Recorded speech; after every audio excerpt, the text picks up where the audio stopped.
What is up, guys? Welcome in to yet another edition of the Ben Garcia Show, a special edition of the Ben Garcia Show, because it's not just me today. I got my guy here from PHNX Cardinals, Bo Brack. Before I allow him to speak, because that's what happens here, I run the show here. Don't forget to like, share, subscribe, potentially even tell a friend about the Ben Garcia Show, as well as follow me on all social media platforms at Ben Garcia. That's at Ben Garcia Show. All of those things have been exploding recently. It's been a lot of fun, and it allows me to get great guests like Bo Brack here today on the show. So without further ado, Bo, how are you doing, man? The schedule release is here.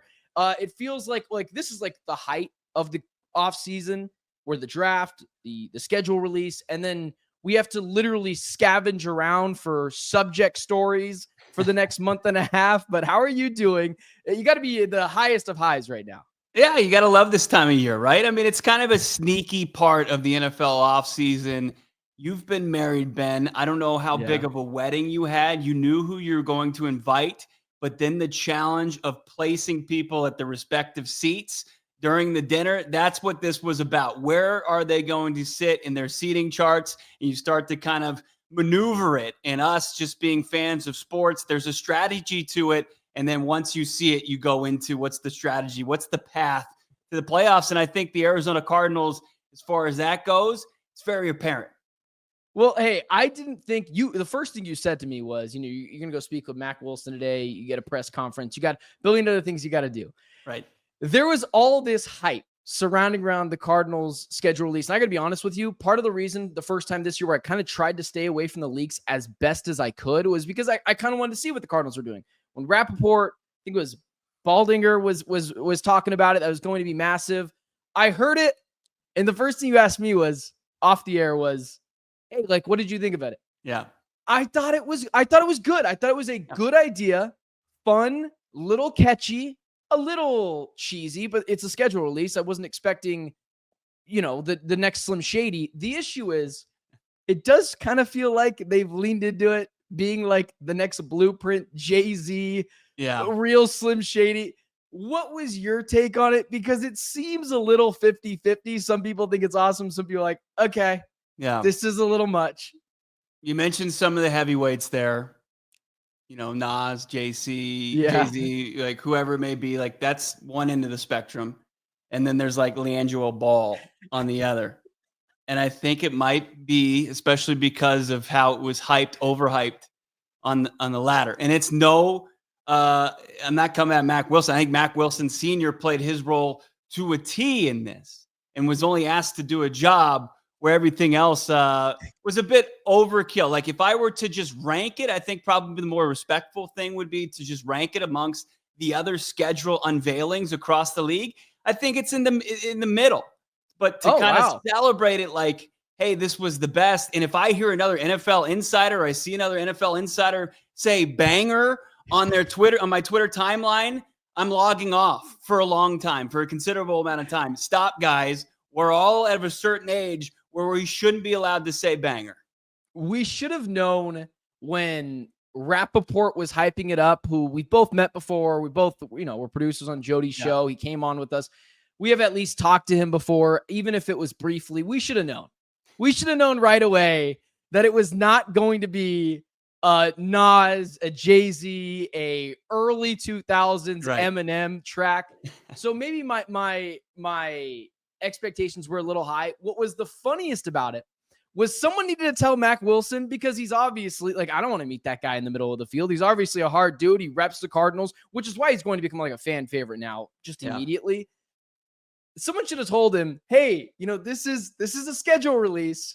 This isn't early 90s Tupac gangster. Like at one point he pointed up a Ja Morant gun to the camera, and I was like, you guys didn't want to cut that part out. Right. But either way, it was good. It was fun. It is being overhyped. And last night, right before I went to bed, the last thing I saw was what if we told you guys we had one more track for you? Yeah. And seeing the response to that, it kind of gave me life. And, you can tell that Mac has a love for the game. He mentioned, I think, on Good Morning Football, on Thursday morning, that it was something him and his former teammates, Zach Pascal and Jesse Luketa, would do post home games and stuff like that. And that's great. It's a great hobby. But then, like, I think that the Cardinals' role in this, It sullied it a little bit. I think that if it just was what it was and it wasn't, propped up as something that it's not, people probably would have really liked it. And it was good. Look, give them a B plus, I think, for their schedule release. Give Mac absolutely all the flowers for his role and the bars he dropped, his 18 bars. I genuinely think someone just needs to take the phone away from the social media admin for like a day. And I think it would get moved up to an A minus. And listen, man, you're talking to a guy that does social media around the clock all the time. Like, it's my pastime at this point. I'll make 15 clips of this show. I know when I'm like, yeah, we're not doing this to overhype it because it's just a little weird. Right. Either way, man, the Cardinals schedule release is out. It's something we've all been waiting on. Finally here. My first reaction to it, and then I want to get yours, was because I saw some of the leaks courtesy of you and Johnny Venerable over at PHNX Cardinals. And I was piecing it together. And the first, before I had, I think it was the Panthers or whatever in week 2. I was looking at the Cardinals schedule and I'm like, man, you want to lean into what Kyler Murray's good at? Yeah. Pre-bye week, first 6 games are Tyler Shuck or Spencer Rattler, whichever one you want to, pick your poison. Bryce Young, Brock Purdy, Sam Darnold, Cam Ward, Anthony Richardson, Jordan Love. I think it's totally fair to say he's better than Kyler at this point, or at least it's a fair argument. All the other guys, I won't do an argument, especially pre-bye week Kyler Murray. That's what stuck out to me. And then there was oh my God, the last 6 weeks, you're going to find out if Kyler Murray's the guy. If he can put the full, consistent Kyler Murray Superman cape on for 17 weeks, you're going to figure that out this year. That was my first reaction. What was yours? No, I mean, it was very similar. I really don't think that you can overthink how this schedule sets up. One thing that's important is that you do have to be vintage Kyler, quick start, strong start with this schedule, because otherwise it's going to be tough to keep your head above water, even though you should have a lot of confidence that you can hang tough with anybody on your schedule now, with this rebuild being over, this roster being in place to compete. I think top to bottom, they definitely can go pound for pound. I think their weight class is now up a level.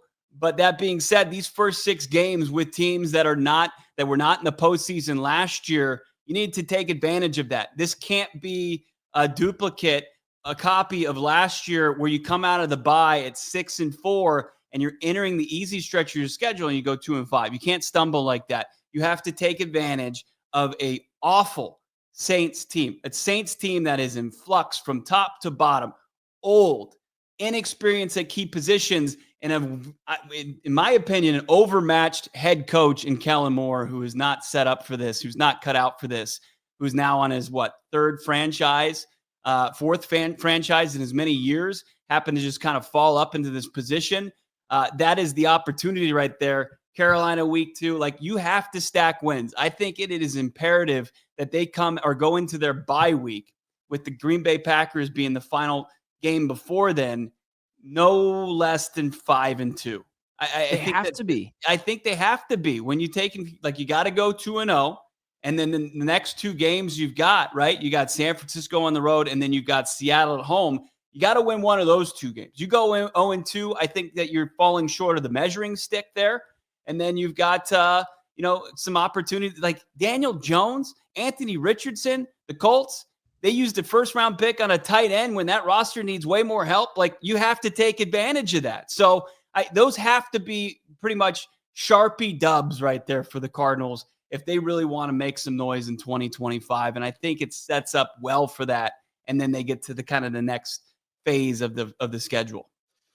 I don't want to make it all about Kyler, but it kind of is all about Kyler this year. It is the season of Kyler Murray. I know years prior, maybe I got ahead of myself when I thought last year was kind of make or break. And then you do have some things that you could mention. Drew Petzing offensively, how much of it is his fault? I don't know how much of it is Kyler or his, because Bo, I want to be, and I know you guys aren't like this either. I like to joke with Johnny about it because I know it gets under his skin a little bit, but we're fair about Kyler Murray. I watched that Seattle Seahawks game in week 13, week 14, the one at home. Yeah. Drew Petzing let Kyler Murray rip it downfield, especially early. Yeah. And Kyler was awful. Right. So it's not like some of that is on Petzing. His play calling can drive you a little just insane, but it's also defensively, it was bad. Mm-hmm. How much of this season goes as far as Kyler Murray takes them? Because, and it sounds like an easy answer. Oh, Kyler plays well, takes them to the playoffs. I don't think that's true. Last year, Kyler was, and I use this word pretty willingly, awful post bye week last year. He was awful. Bad interception after bad interception. The worst one was the Patriots one that never ended up happening because of some phantom penalty that came out to play. Theatrics. Yeah, exactly. Oh, yeah, exactly. How much of it really is on Kyler, and how much of your belief? Because listen, man, you've been covering this team for a long time. It isn't just Bill and PHNX Cardinals. You were Locked On Cardinals. You had Fox Sports 910. I wasn't your successor. I was someone else's successor. Yeah. But how much of it truly is on Kyler, or can this team make the playoffs with him not being top 12? It's a fair question, but like you kind of outlined that. Like I think we talk about this team, and we can be from a critical standpoint, but constructive as well. The first 6 games, you can kind of remove Kyler from the equation. I think you can remove most of your stars on any given week. I think the way that this roster is built and the opponent and the caliber or lack thereof that they're facing the first 6 weeks, they should be proof of whatever. You could say Kyler proof, but I don't want to make it sound like it's Kyler proof. I think this roster should just be able to, they're fighting way below their weight class in these first 6 games. Like they should be able to pound New Orleans. I know Carolina won late in the season. They still have a way better roster than Carolina. Indianapolis, they should take care of that game. They should be able to take advantage of those games. So as far as where does Kyler Murray or other star players fit in if they don't show up, I think it kind of becomes a moot point, because they should be able to figure a way to win just straight up on defense or find ways with the run game to win those games. But once you start to get beyond that in the schedule, and especially in the final 6 games, when you're playing 5 of the 6 opponents that had a above 500 record, and the one team that didn't was 8-9 in the Atlanta Falcons, that are kind of a trendy team this offseason, you're going to have your quarterback play some big games and play close to perfect football, can't make mistakes. Yeah, absolutely. This is going to be trial by fire, and it's going to be at the highest level that Kyler Murray has experienced in his career. So, yeah, that part of it, like you can kind of get through cruise control, but you better utilize the early part of your schedule to prepare yourself for that gauntlet finish stretch run.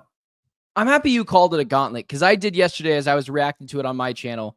And I felt like that might have been a little strong. But, man, those final 6 games, Baker Mayfield, Matt Stafford, CJ Stroud, Michael Penix Jr., Joe Burrow, Matt Stafford. What will win everyone back about Kyler is I don't think you can confidently say outside of the Falcons that the Cardinals have the better quarterback in any of those games.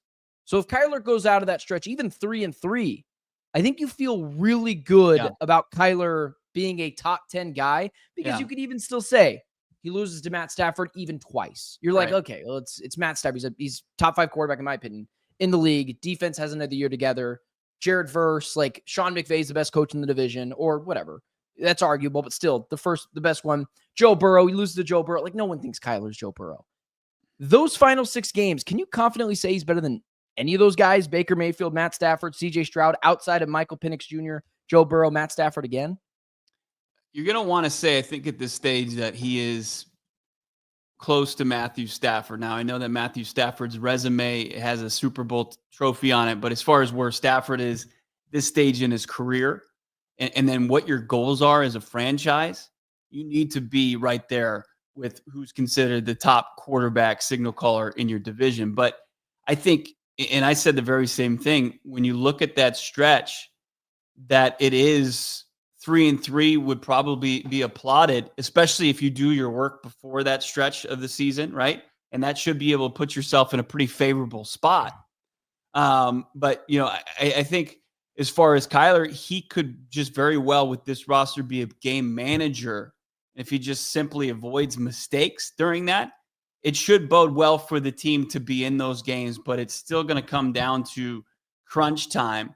Some of the places where we saw him kind of wilt at the end of last season, he's going to have to step up in order like this. That's where it falls on the shoulders of the quarterback or even the legs of Kyler Murray, to where if he wants to change this narrative, this is going to be the opportunity, potentially the last opportunity if they fall short once again.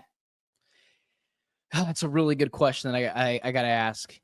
If Kyler, let's say this team goes 9-8, misses the playoffs, which is totally plausible, 8-9, someone's head is going to roll, whether it's Monty's, JG's, or Kyler's. I mean, maybe Drew Petzing too, but that's a non-starter for me. Who is it? Is it Kyler? Are you moving on? I mean, going to the NBA, like Bob Myers, obviously the architect of the Golden State Warriors of all those years.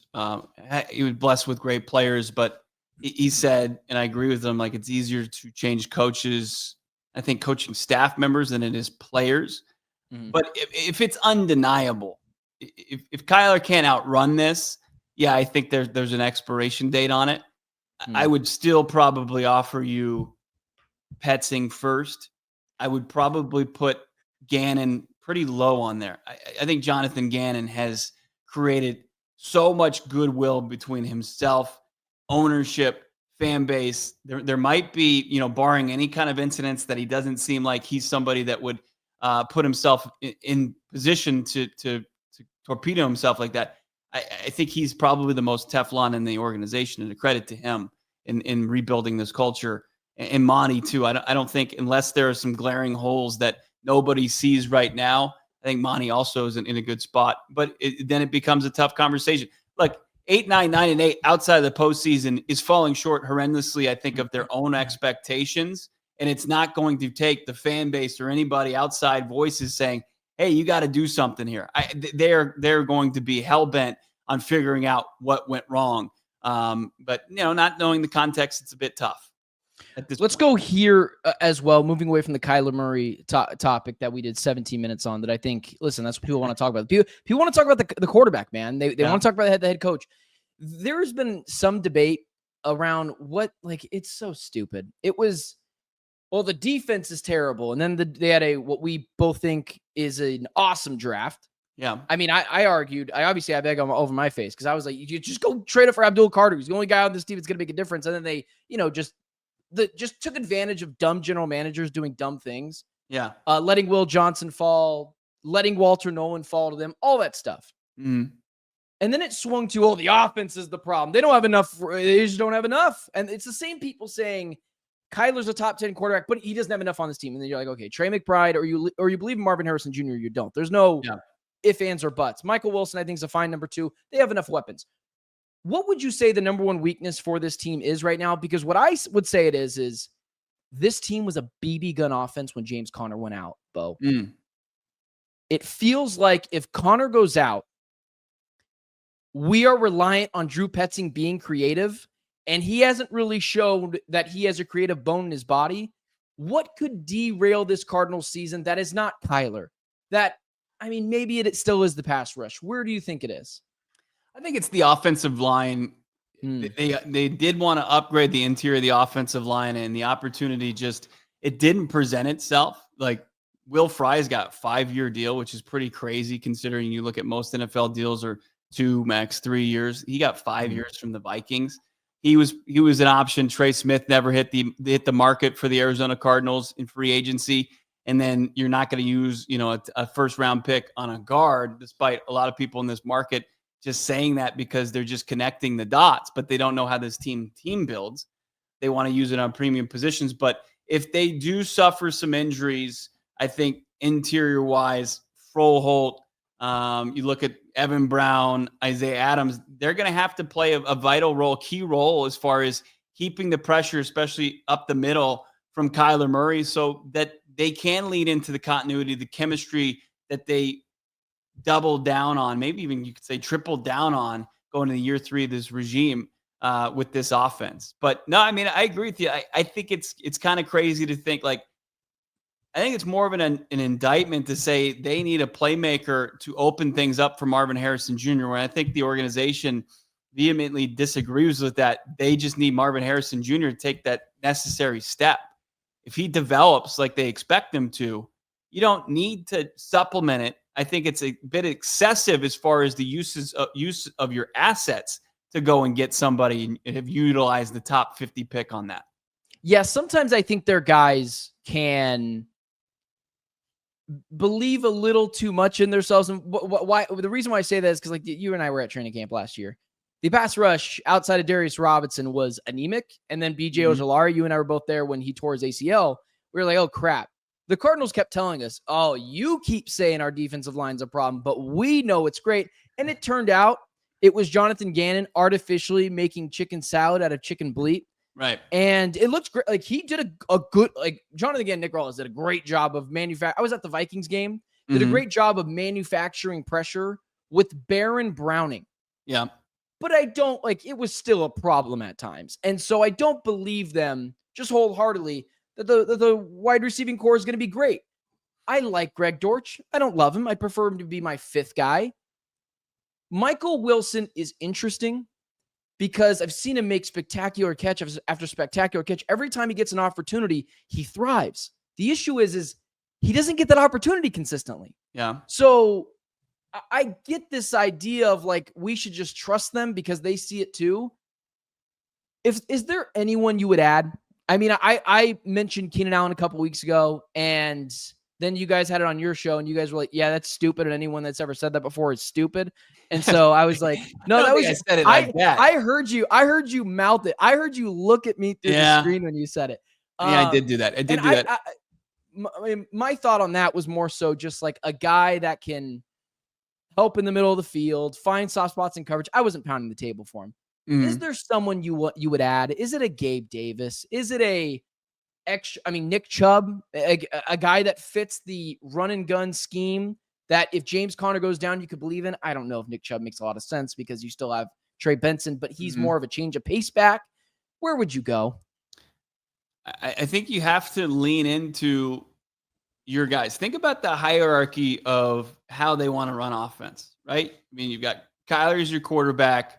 You've got his ability to throw. You've got his ability to run. You got an offensive coordinator that wants to establish the run. So you got James Conner in that group. And then you've got the vocal point in the passing attack that is Trey McBride. And then you want the emergence of Marvin Harrison Jr. So we're going like 4 pretty confident, options that you get to before you get to those complementary parts where you're like, okay, things have broken down, or game plans have been have been done so well that they've taken away those. And then you look to Greg Dortch in the slot, or you look to Michael Wilson at the Z, because then you are talking about 4th, 5th, 6th options, and that's what they are. So how do you bring in somebody? How do you coerce somebody like a Gabe Davis who hasn't been consistent anyway, who's dealing with the knee injury? How do you coerce him to say, hey, this is going to be your opportunity, but you're going to have to come in and compete with Zay Jones. We can't even promise you that you're going to beat out Zay Jones. Why would he do that when he can go elsewhere? Whenever, like, the writing's on the wall, what the Cardinals want to do, who they want to kind of feature in this offense. It's a lot of mouths to feed already. I think the team would rather that those mouths be really kind of taken care of. And then if something kind of rears its ugly head, I don't know if you can ask people. I think they're okay with people saying, I told you so. I think all of that is completely fair. Here's my final question, and it's a draft question, and you got to get out of here, and I don't want to take many more of your time, but it feels like someone texted me and said, it feels like this draft was a here, JG, damn, now stop bothering me, and just drafted nothing but defensive players. And it's kind of how the board fell to them. Yeah. And I said, and I finished that sentence with, it simultaneously felt like, here, JG, damn, figure it out. Here you go. While simultaneously saying, hey, Drew Petzing, you need another wide receiver. And they double birded him and said, go figure it out with the one we got you last year. Why am I supposed to believe? Like, I don't mean to be pessimistic. When I throw it out there, I do think this team is going to go 10-7, 11-6, just how the schedule shapes out. Yeah. So I would call them a playoff team. I would say that they're second in the division. Why am I supposed to believe it's going to be different this year? I know JG loves him, and I know people love Drew Petzing. I hear he's talking it up with everyone. but like he didn't really give me much of a reason to think he's going to be creative this year. Why am I wrong? Or am I unfortunately right? I think you need to look at the results, the progress, and the progress is incremental as it might have been. It was progress, and if you look at him from almost every metric outside of the explosives in the passing game, which have to change. Like I'm not going to disagree with you, and I think that's a big thing that's going to fall on the shoulders of the play caller to kind of add the explosives back into this passing attack. But if you look at every metric, like offensively, defensively, they're right there in the middle of the road after being there kind of at the bottom of the league. They made their way up to the middle of the league, of the NFL. And if they continue that that process, if it continues to be kind of linear, the Arizona Cardinals should be in a pretty solid spot. And I think, the proof is there in the numbers, but you do have to have a lot of trust, a lot of belief, a lot of faith in these guys. But at this point, I don't know if there's any place to say, well, that's a fireable offense, or it definitively is not going to work. There's no smoking gun. There's frustration.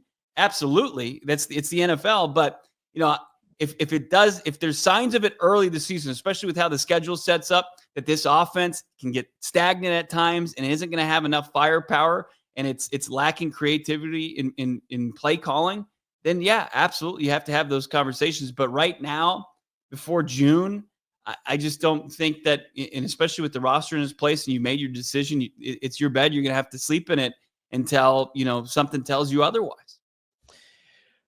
Final thing, because I want to get you what you have on the Cardinals regular season. My feeling on the Cardinals is this: even with Kyler Murray being so inconsistent last year, they still won 8 games. Every NFL season is different. I get it. This is a revamped defensive line. 2 months ago, I would have said, please get me Trey Hendrickson. Now I'm like, I'll throw a third your way if you want to send him to me. I will pay him, but yesterday's price isn't today's price. Mm-hmm. What do the Cardinals finish? I'll go 10-7, second in the division, 5th or 6th seed in the playoffs. You're in the playoffs, but you're on the road. Yeah. And then after that, you and I will revamp and talk about it then. But where do you got the Cardinals going? Yeah, I think 10-7 didn't get Seattle to the playoffs last year. You're going to have to be an 11-win team, I think, to punch a ticket, especially with the rest of your division getting the same luxury as the Cardinals get, playing the AFC South, the NFC South. You have to beat up on those little brother divisions that have been around for the last couple seasons. So I think that if this team falls short of the postseason, that is a failure. So I'm going to say they got to get to 11. That has to be kind of the number. And anything above that, then you're playing with house money. So I got to say, I think 11-6, they got to get it done. And that comes with a lot of the heavy lifting early in the season, those first 6 games. Not a lot of people make me nervous, Bo. You made me nervous. Yesterday, I immediately reacted and I was like, I think they go 11-6. I went through it game by game and I said 11-6. But I see you there and I heard about what you were saying about me when it came to Keenan Allen. Yeah. And I was like, listen, I'll just knock it down a game. I don't want to be seen as the fanboy here. So in all reality, though, 11 wins seems fair. You forget Seattle did win 10 games last year.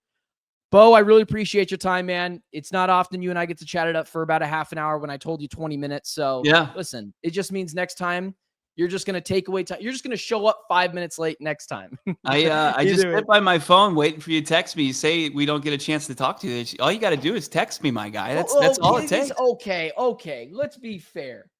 I am a very I respect people in their time. You've got one kid, another one on the way. Congratulations on that. You talked to me about that in training camp last year that you guys were, wanted to have another one. So that's awesome. You're a busy guy. Last night, you're teaching your kid how to be the next Messi, or as people on this show, Ronaldo, which was awesome, by the way. That kid in the You're gonna have to fill me in on that. I am all out on that debate. My Instagram stories were like, "Oh, you got to teach him to be the next Ronaldo." I'm like, "What about Messi? I heard Messi's pretty good." And they thought you would have thought that I said something horrible about their mother when I even brought up. Oh yeah, it's a very spicy debate. But you saw your kid gets away with a breakaway. Yeah. And the kid behind him, could just do nothing but watch him score. I saw tears come from his eyes. He comes right over to his dad, gives him a high five. It was the highlight of my day. I also told Johnny, I don't know which one was his kid, but they're showing the football. His kid throws the ball 15 yards downfield. And I thought it was very clever of me to say, Drew Petzing is rolling over in, right now. Right. Watching you throw the ball 15 yards downfield. Did you know you could have ran a mesh concept? Did you know that? Did you know that, Johnny? Right. Anyways, man, appreciate your time. PHNX Cardinals, Bo Brack, check them out. Not only really good at their job, really good dudes. I asked him to come on. He said when and where. He didn't say on my terms. So I appreciate that, man. PHNX, Bo Brack, Spend the Ben Garcia Show. And I will talk to you guys Saturday. We'll have another guest on. That'll be all Diamondback stuff. But for today, Cardinals only. Bo Brack, and I will talk to you guys tomorrow. Thanks, man.